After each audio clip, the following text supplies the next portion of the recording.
Χρήστο, καλή σου ημέρα. Να σε ακούσουμε λιγάκι, να μας μιλήσεις σήμερα στο λίγο χρόνο που έχεις για την παιδεία.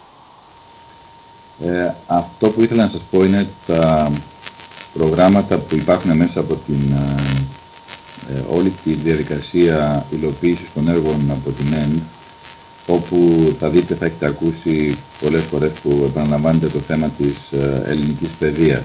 Ναι. Είναι ακριβώς το ζητούμενο για τους ελληνόπαιδες, γιατί στα σημερινά μας σχολεία δεν έχουμε σχεδόν καθόλου προσέγγιση στο θέμα της παιδείας των Ελλήνων. Υπάρχει το μάθημα των αρχαίων ελληνικών, αλλά κατά τη γνώμη μου δεν προσεγγίζει το θέμα της παιδείας των Ελλήνων ούτε καν επιδερμικά.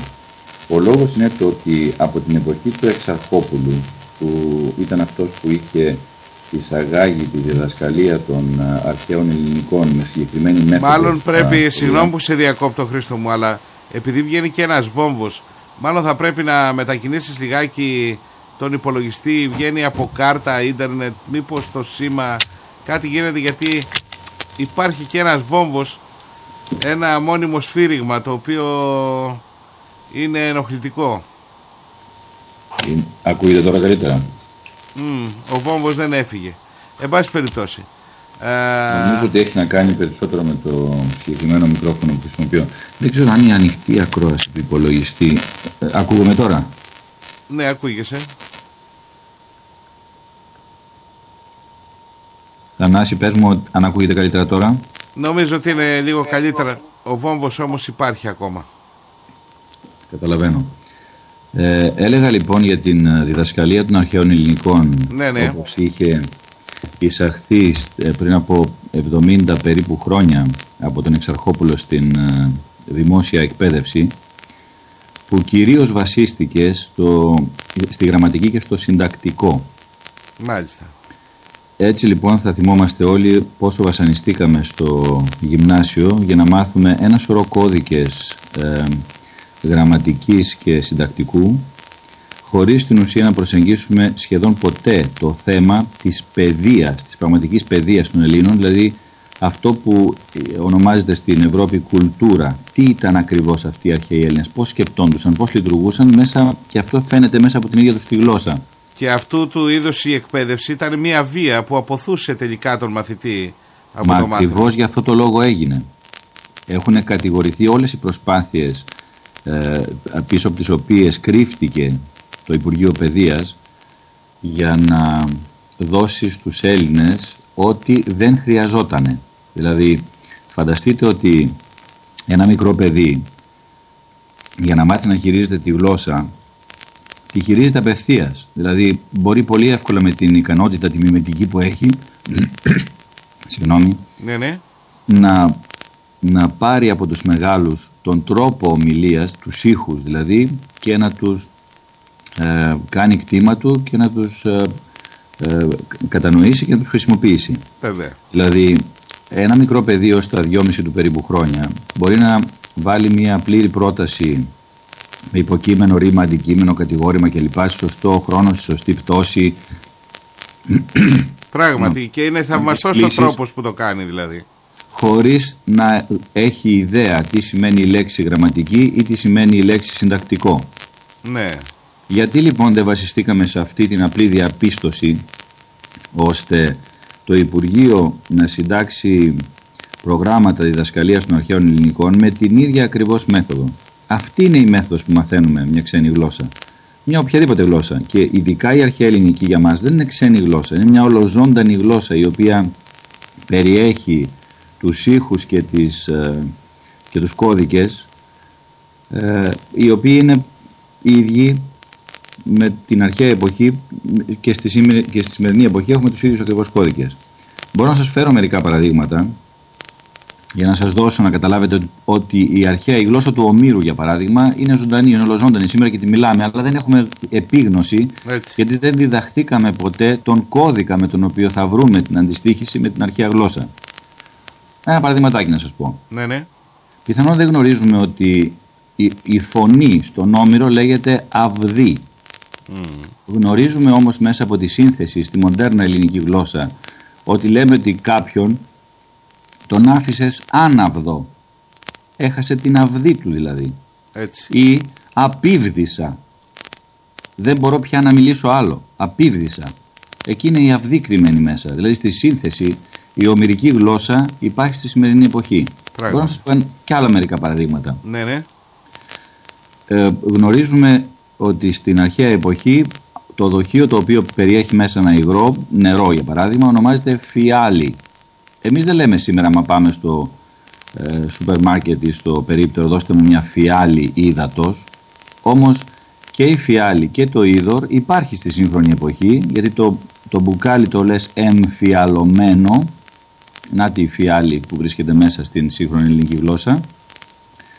Και οτιδήποτε έχει σχέση με το νερό, άμα προσεγγίσεις επιστημονικά το θέμα, θα έχεις οπωσδήποτε το είδωρ εκεί, γι' αυτό λέγεται υδραυλικός, γι' αυτό λέγεται ιτερία υδρεύσεως. Το είδωρ λοιπόν είναι πανταχού παρόν και δεν έχει αλλάξει καθόλου από την αρχαία εποχή μέχρι σήμερα. Το ότι σε κοινή χρήση λέξεις πιθανόν να έχουν πάρει νεότερα στοιχεία, παράδειγμα το νερό βγήκε από το νεαρόν είδωρ και χρησιμοποιήθηκε στο τέλος μόνο το νεαρόν τμήμα του ύδατος, νεαρόν νερών. Αντίστοιχα όμως έχει σε κάθε ένα τομέα, δηλαδή οποιαδήποτε λέξη της σύγχρονης ελληνικής γλώσσας και αν πάρουμε, θα δούμε ότι η βάση της βρίσκεται τουλάχιστον στον Όμηρο.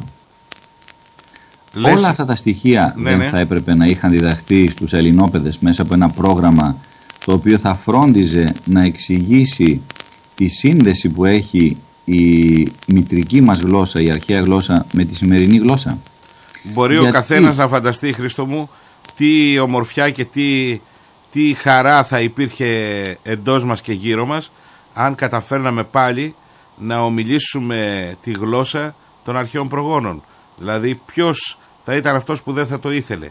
Ο στόχος μας λοιπόν είναι να έχουμε μια παιδεία η οποία θα φέρει και πάλι στην καθημερινότητά μας αυτή τη γλώσσα, αυτή τη γνώση, αυτή τη συνήθεια. Έτσι είναι.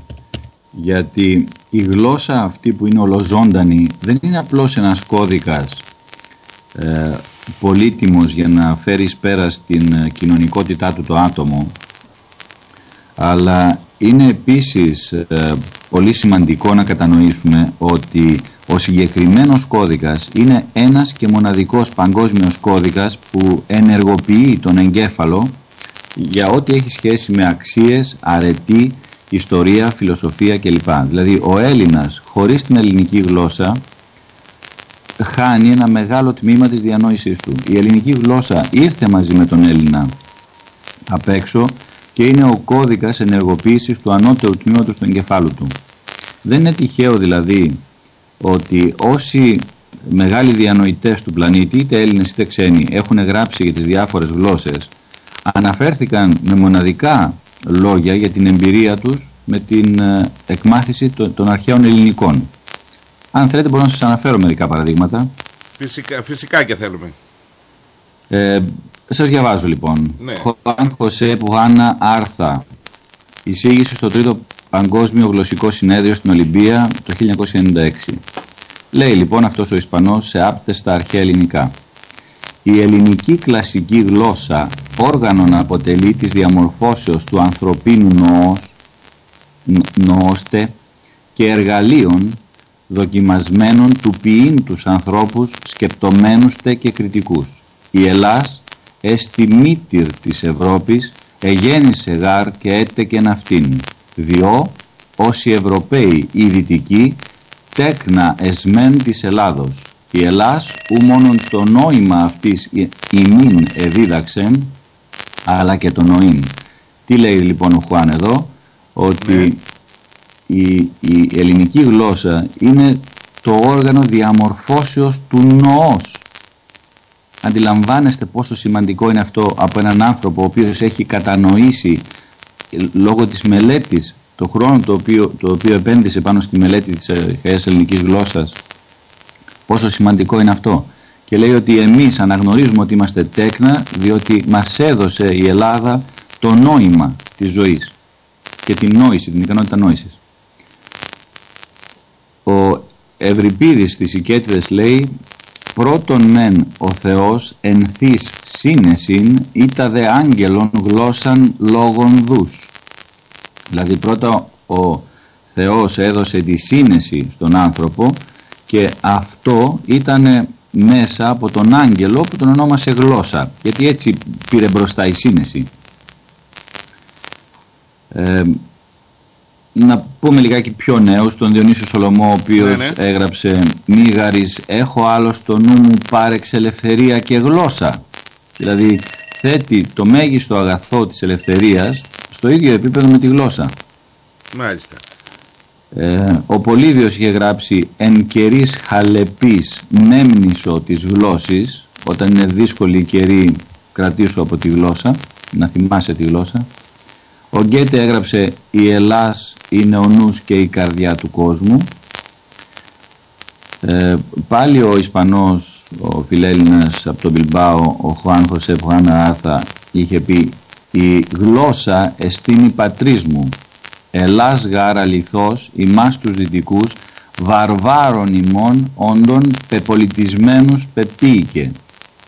Η γλώσσα λέει ότι είναι η πατρίδα μου και πραγματικά η Ελλάδα εμάς τους βάρβαρους δυτικούς μας έκανε πολιτισμένους.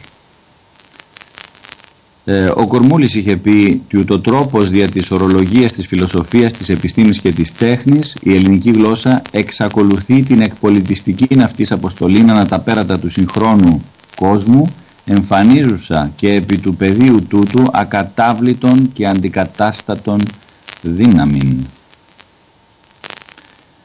Και τέλος ο Κικέρονας είχε πει εκείνο το μεγαλειώδες «Τα ελληνικά είναι η γλώσσα των θεών». Παρόλο λοιπόν που υπάρχουν, σας ανέφερα πολύ λίγα αποσπασματάκια από πράγματα που έχουν πει άνθρωποι για να το γλώσσα. Ακούσει αυτό, συγγνώμη που σε διακόπτω Χρήστο μου, να το ακούσει αυτό ο Σμαραγδής, ο σκηνοθέτης που τον είχα και δάσκαλο στη σχολή Σταυράκου, και κάποιοι άλλοι που λέγαν ότι είπε ο Χριστός να γραφτούν όλα στα ελληνικά, γιατί τότε λέει τα ελληνικά ήταν διεθνής γλώσσα όπως είναι σήμερα τα αγγλικά.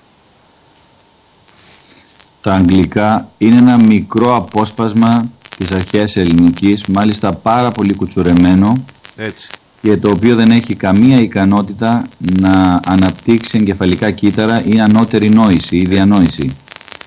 Όταν θέλεις να το καταφέρεις αυτό, θα το κάνεις στην αρχαία ελληνική. Δεν είναι καθόλου τυχαίο ότι ο μεγαλύτερος φιλόσοφος, ο ξεσμένος φιλόσοφος της Ευρώπης, ο Χάιντεγκερ, πριν από έναν αιώνα περίπου, είχε πει ότι τη μεγαλύτερη σπουδή της ζωής μου την πέρασα μαθαίνοντας αρχαία ελληνικά, και βεβαίωνε ότι αν θέλει κάποιος να φιλοσοφήσει σήμερα δεν μπορεί να το κάνει σε καμία άλλη γλώσσα παρά στην αρχαία ελληνική.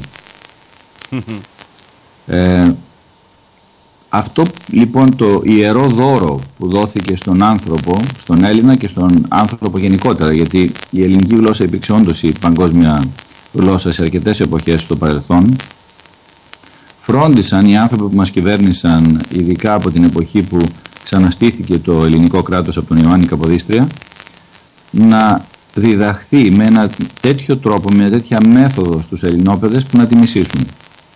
Δεν είναι καθόλου τυχαίο ότι βασανίζονται τα παιδιά με γραμματική και συντακτικό στην αρχαία ελληνική και δεν προσεγγίζονται παρά σε ελάχιστες περιπτώσεις με κείμενα τα οποία μπορούν να βοηθήσουν στην κατανόηση της ποιότητας ζωής στο επίπεδο του διανοητικού που είχαν οι αρχαίοι Έλληνες, και βέβαια αυτό εξυπηρετεί τα συμφέροντα των Χαζάρων και των Εβραίων στο να μην καταφέρει ο Έλληνας να προσεγγίσει τη διανόησή του.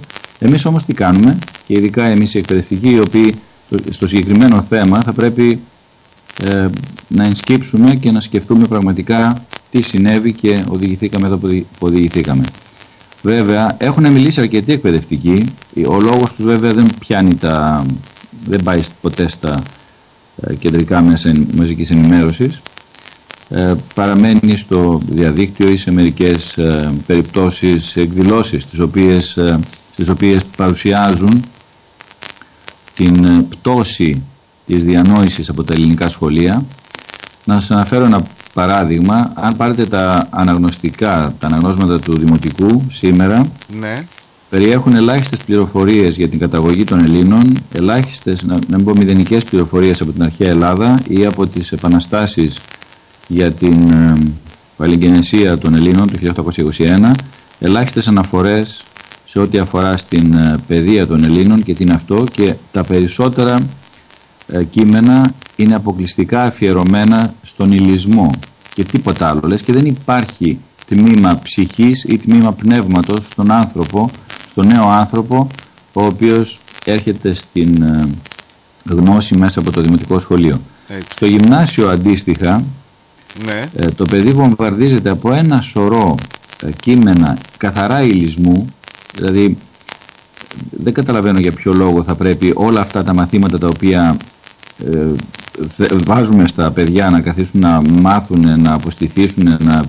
εξετάσουμε μετά για να δούμε αν έχουν μάθει αυτά που τους δώσαμε, εφόσον σχεδόν τίποτα από αυτά τα κείμενα δεν αναφέρονται στην ανώτερη διανόηση, στην πνευματικότητα και στον ψυχισμό των Ελλήνων και των ανθρώπων γενικότερα. Είναι τυχαίο όλο αυτό? Γιατί αυτή η αιμονή του Υπουργείου Παιδείας να κατεβάσει τον Έλληνα από την πνευματικότητα στον υλισμό?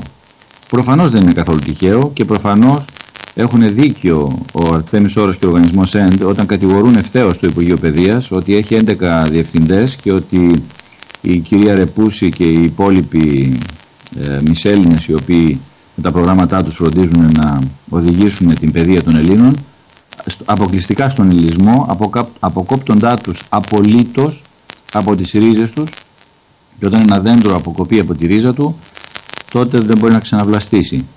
Βέβαια, έκανε ένα πολύ βασικό ατόπιμα στην προσπάθειά τους αυτή, γιατί δεν κατάφεραν να κατανοήσουν, μειώντες Έλληνες από καταγωγή οι ίδιοι, δεν κατάφεραν να κατανοήσουν τη σημασία της ελληνικής ψυχής, γιατί οι ίδιοι δεν εμφορούνται από αυτή την ελληνική ψυχή.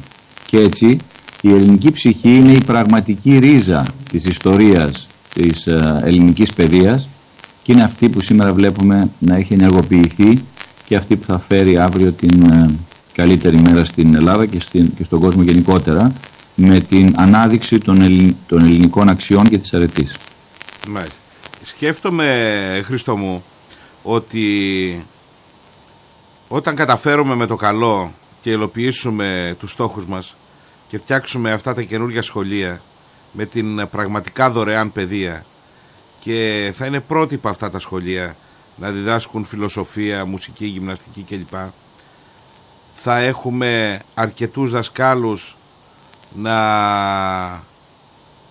βάλουμε σε όλα αυτά τα σχολεία σε όλη την Ελλάδα? Υποθέτω ότι σε πρώτη φάση αυτό που θα χρειαστούμε είναι τους καλύτερους από τους δασκάλους που διαθέτουμε σήμερα, και οι οποίοι ναι υπάρχουν. Δεν είναι πιθανόν η πλειονότητα, αλλά να ρωτήσω από την άλλη πλευρά, μήπως δώσαμε την ευκαιρία στους Έλληνες δασκάλους να αναπτύξουν ακριβώς τις ικανότητές τους σε αυτόν τον τομέα? Σωστά. Ή απλά ακολουθήσαμε τυφλά αυτό που έδωσε το Υπουργείο Παιδείας, χωρίς ποτέ οι εκπαιδευτικοί να δώσουν τη δική τους νότα στην προσπάθεια αυτή, ή να ακουστεί η φωνή τους στο με ποιο τρόπο μπορείς να προσεγγίσεις τις ψυχές των παιδιών που έχεις στην τάξη και πώς μπορείς εκεί πραγματικά να εργαστείς για την διανόηση των Ελλήνων. Ναι, είμαι σίγουρος ότι υπάρχουν. Έχω συναντήσει αρκετούς εκπαιδευτικούς, φιλόλογους. Εγώ δεν είμαι φιλόλογος. Από το ενδιαφέρον μου είναι που μελετάω όλη αυτή την ιστορία, από το ενδιαφέρον μου για την ελληνική γλώσσα, οι οποίοι είναι πραγματικά εξαιρετικοί. Είναι πολύτιμο το έργο που κάνουν, αλλά δυστυχώς δεν είναι η πλειοψηφία, δεν είναι η πλειονότητα. Αυτό θέλω να σου πω. Και εγώ γνωρίζω κάποιους αξιόλογους ανθρώπους που είμαι σίγουρος ότι μπορούν να το κάνουν αυτό, και σίγουρα το ότι το Υπουργείο τους πιέζει να ακολουθήσουν ένα συγκεκριμένο τρόπο και συγκεκριμένη ύλη κτλ. Φέρνει αυτά τα αποτελέσματα, γιατί δεν είναι εύκολο κανείς να ξεφύγει από την ύλη, διότι έχει και ένα διευθυντή που ελέγχει την ύλη και ο διευθυντής ελέγχεται κτλ. Το θέμα είναι όμως ότι το κακό έρχεται από το ότι και οι ίδιοι οι δάσκαλοι έχουν περάσει από το ίδιο εκπαιδευτικό σύστημα, εκπαιδεύτηκαν από τα ίδια πανεπιστήμια και τους εκπαίδευσαν να πράξουν και να δημιουργήσουν ένα τρόπο τέτοιο, να δημιουργήσουν ένα τέτοιο τρόπο ζωής και ζουνε με όλη αυτή την ιστορία που λέγεται δημόσιο σχολείο, με ιδιαίτερα, με ρουφιανιές, με κακοβουλίες, με ένα πράγμα το οποίο πρέπει να αλλάξει, δηλαδή να ξεβρωμίσει η ψυχή του ανθρώπου, πρέπει να αλλάξει άρδιν. Γι' αυτό σίγουρα πρέπει οπωσδήποτε να αλλάξει η ύλη, να αλλάξει η κατεύθυνση, να αλλάξει ο τρόπος διδαχής κτλ. Και να συλλέξουμε, να αλλιεύσουμε, όπως είπες, τους πιο αξιόλογους. Η αλήθεια είναι ότι ο δάσκαλος δεν είναι πια δημιουργός. Θα έπρεπε να ήταν ο μοναδικός δημιουργός πάνω στην κοινωνία, γιατί είναι αυτός που από όλο το ψηφιδωτό των επαγγελμάτων δεν ανήκει, η πέτρα δηλαδή του δασκάλου δεν ανήκει στο ψηφιδωτό, είναι πανεπόπτης αυτού του ψηφιδωτού και είναι αυτός που στέκεται πίσω σαν να κινεί τα νήματα των ψυχών και των νόων των ανθρώπων, προκειμένου αυτοί μετά να υλοποιήσουν τα δικά τους πιστεύω και τις αξίες τους και τα ιδανικά τους ο καθένας. Δηλαδή ο δάσκαλος είναι το απόλυτο λειτουργήμα σε μια κοινωνία. Αν αυτό δεν το στήσουμε πάλι στη θέση του, εκεί που για όσες φορές η ελληνική κοινωνία είχε αυτούς τους δασκάλους, αυτούς τους σοφούς ανθρώπους, αναφέρω για παραδείγματα τον Πυθαγόρα ή τον Σοκράτη ή τον Αριστοτέλη κλπ, τότε πώς θα μπορέσουμε να ορθοποδήσουμε σαν λαός και να φέρουμε αυτό το μέγιστο έργο το οποίο καλούμαστε σήμερα να φέρουμε, δηλαδή της αποτείναξης του υλισμού από τον άνθρωπο στην Ελλάδα και διεθνώς. Αυτό όμως που θέλω να πω είναι το ότι τίποτα δεν έχει χαθεί, καθότι η ελληνική γλώσσα είναι ολοζώντανη σήμερα. Υπάρχουν πάρα πολλοί μέσα στο κατεστημένο οι οποίοι προσπαθούν να μας πείσουν ότι η αρχαία ελληνική γλώσσα είναι νεκρή. Αν σας αναφέρω μερικές λέξεις που είναι πανομοιότυπες, θα κατανοήσετε για ποιο λόγο η αρχαία ελληνική γλώσσα είναι ολοζώντανη σήμερα, γιατί θα καταλάβετε ότι πολλές από αυτές τις λέξεις είναι ίδιες ακριβώς σε όλες τις γλώσσες της Ευρώπης τουλάχιστον. Αναφέρομαι λοιπόν στις λέξεις αυτές, οι οποίες δεν έχουν αλλάξει από τον Όμηρο μέχρι σήμερα. Πατρίς, άνεμος, θάλασσα, ήλιος, μουσική, θέατρον, Μεσόγειος, ουρανός, πόντος, νήπιος, χάος, βάρβαρος, νόμος, λόγος, θέλγο, Θεός, άνδρας, γυναίκα, ορίζον, φθόγκος, φωνή, πέλαγος, μικρός, μέγας, νήσος, καπνός, πόλεμος, όλεθρος, θάνατος, λέον, τέχνη, άστρον, όργανον, ωκεανός, οδή, νύμφη, ομφαλός, όνομα, άρθρωσης, όστρακον, ταύρος, φίλος, πανάκια, γέα, σοφία, αθάνατος, έσχατος, τέρψης, θυμός, ατασθαλία, αγαθά, δώματα, τέκνον, ευρύς, οφθαλμός, κράτος, ύπατος, πλόκαμος, έλιξ, ακοή, εσθλός. Να συνεχίσω? Είναι πράγματι στην καθημερινότητά μας όλες αυτές οι λέξεις. Αυτές οι λέξεις είναι παρμένες από τον Όμηρο. Έκατσα και ερεύνησα κάποια στιγμή στον Όμηρο και κράτησα τις λέξεις τις οποίες βρήκα στα ομηρικά έπι, οι οποίες είναι ατόφιες και σήμερα, δεν έχουν αλλάξει καθόλου. Ναι. Επομένως, για ποια νεκρή γλώσσα μας μιλάνε? Τη γλώσσα η οποία γονιμοποίησε τον νου του ανθρώπου. Είναι δυνατόν ο Έλληνας σήμερα μέσα από το Υπουργείο Παιδείας να αναφέρεται σε μια νεκρή γλώσσα, την οποία προσπαθεί να προσεγγίσει μόνο μέσα από τη γραμματική του συντακτικό? Μα είναι η νοηματική η ανάγκη προσέγγισης αυτής της γλώσσας. Πρέπει να κατανοήσουμε τι έκαναν οι αρχαίοι Έλληνες με τα γράμματα, γιατί το ελληνικό αλφάβητο είναι μια συγκεκριμένη προσευχή, γιατί τα γράμματα τα ελληνικά αναφέρονται όπως αναφέρονται, γιατί στη γλώσσα μας έχουμε δύο ο, έχουμε ο μικρόν και ο μέγα. Τι συμβολίζουν όλα αυτά? Αυτό είναι το στοιχείο που θα πρέπει να διδαχθεί στον Έλληνα από την παιδεία του, και αυτό είναι το κομμάτι σημείο, το οποίο αν δεν υπάρχει δεν θα μπορέσει ο Έλληνας ποτέ να περάσει στην ανώτερη διανόηση, στην οποία τον καλούν τόσα κείμενα από την αρχαία Ελλάδα, οι προγονείς μας. Νομίζω, Χρήστο μου, ότι σε αυτό το σημείο καλό θα ήταν να ξαναακούσουμε την ΑΒ, αλλά σωστά να μας πεις την ΑΒ. Εγώ δεν έχω χρόνο όμως περισσότερο τώρα, γιατί έχω μόνο 1 λεπτό ακόμα. Εντάξει. Θα το κάνουμε σε κάποια άλλη στιγμή στο υπόσχομαι, και θα σας διαβάσω μερικά πραγματάκια ακόμα για την εξέλιξη της γλώσσας. Θέλω να σε ευχαριστήσω πάρα πολύ, Θανάση, που είχαμε αυτή την σύντομη συνάντηση σήμερα. Να δώσω κουράγιο σε όλα τα αδέρφια μας που μάχονται για την έλευση του φωτός στην Ελλάδα, για τη συνένωση των Ελλήνων, που είναι το μέγιστο ζητούμενο αυτές τις μέρες, και για την ενεργοποίηση της ελληνικής ψυχής. Να είσαστε σίγουροι ότι ο αγώνας ο οποίος θα φέρει τη λευτεριά στην Ελλάδα δεν θα είναι κάτι το οποίο απλώς θα είναι η λύση της κρίσης την οποία βιώσαμε, αλλά θα είναι πραγματικά η έλευση του φωτός που αυτή τη φορά θα είναι για πάντα στη γη μαζί μας και στην υπηρεσία του ανθρώπου. Σας ευχαριστώ πολύ. Και εμείς καλή σου ημέρα, καλή εβδομάδα, καλό αγώνα.